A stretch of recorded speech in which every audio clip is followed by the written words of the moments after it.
Ngayon guys, at ito ang ating pinamili. Medyo mahal siya, pero ganun talaga ang buhay. Kailangan natin talaga mamalingki.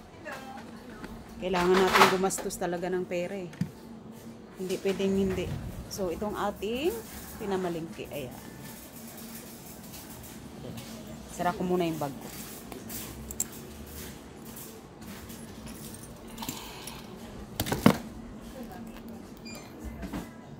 Kailangan natin kumain guys eh. Hindi pwedeng hindi eh. So, ito na ang ating, ayan, ang ating mga pinamili. Dali, narangan ko na. So, ayan na yung ating pinamili. Gulay, isda, gatas. Ayan. Ito nakikita ninyo. Iba-iba ito. Tapos, siyempre, alam nyo na gumastos tayo. Hindi ganun kamahal pero pwede na. Kasi pang ano naman ito eh. Nasa pang 3 araw naman itong budget. So, ayan. Ayan. Gulay, kasama na gulay, itlog, tsaka yogurt. Ayan. Kasi,